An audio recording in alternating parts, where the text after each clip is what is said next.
Welcome to Chapter 18 of our Civil War unit, Confederate Problems Mount.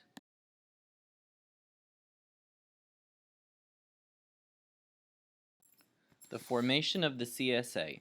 The Confederate States of America was founded after the election of 1860 by 7 slave states when they seceded. The Confederate Constitution was written in Montgomery, Alabama in 1861. Most of it was copied directly from the United States Constitution with a few key exceptions. One of the largest exceptions was that the Confederate Constitution made sure to protect the institution of slavery. Vice President Alexander Stephens went on to defend this in his now famous Cornerstone speech. He said that the U.S. Constitution was wrong because it assumed that all men are equal. This new Constitution is true because it protects the idea that white men are better than black men, according to him.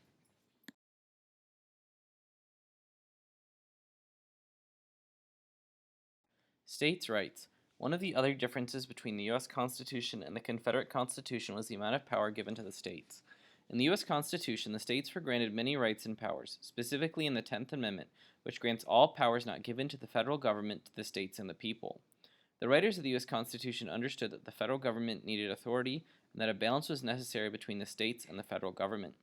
The southern states did not think this was enough, fearing that the federal government would ban slavery. They believed that if the federal government tried to enforce a law they didn't like, then their rights were being violated. They made sure to give more rights to the states in their new constitution.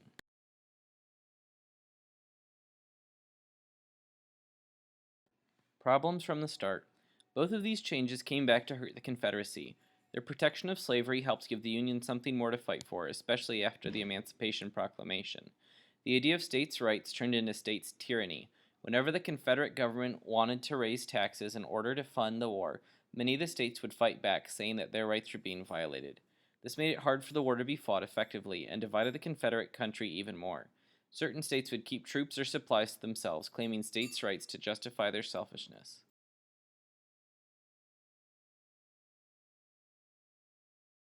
King Cotton. Before the war, the southern states were the largest producers of cotton in the world. The South itself was the fourth largest economy in the world thanks to its cotton production. The South was able to make so much money because they did not pay their slaves, cutting the costs of production substantially. The South came to rely on this to help pay for the war. Both Great Britain and France were their largest consumers thanks to the Industrial Revolution. They produced large amounts of cotton in order to supply their textile factories. This earned the South the nickname King Cotton.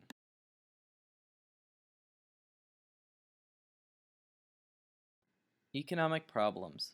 The North understood the South's reliance on cotton and used it to their advantage.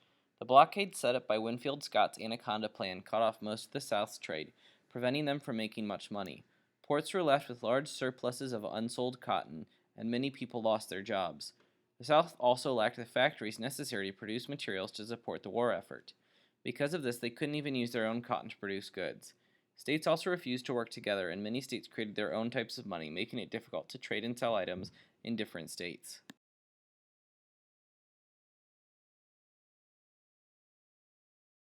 Trying to get allies. Early on, the South relied on both France and England in order to pay for their war. England backed out of this agreement once they took control of India, where they could get cotton for cheaper. Once the blockades were finally at full strength, remember it took the Union a while to build up their navy, England and France avoided trading with the South because they did not want to give the U.S. a reason to start a war with them too. The South tried to enlist military aid from both countries, but since slavery had already been banned for several decades in England and France, they were hesitant. Once Lincoln signed the Emancipation Proclamation, both countries backed out and refused to work with the South at all, dealing a major blow in favor of the Union.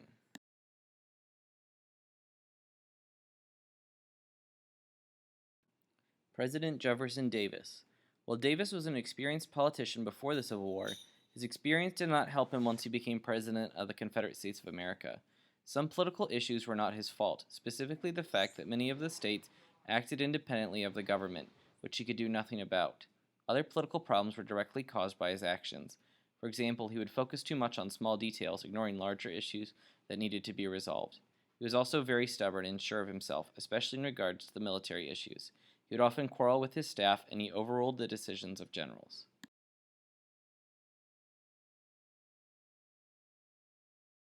Military problems. The South's only advantage was its military leadership, but by 1864 even this could not save the South. The loss of Stonewall Jackson was the first heavy blow to the Confederate cause.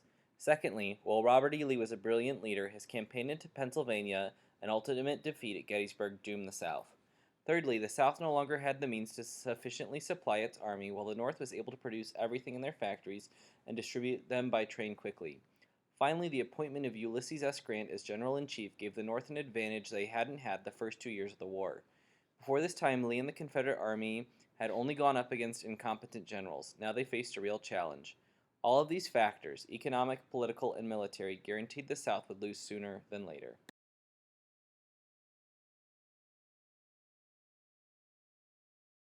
Summary. Many factors led to the South's ultimate downfall. Poor leadership, disunity between the states, a failing economy, and military losses were some of the many reasons the South would fall in 1865.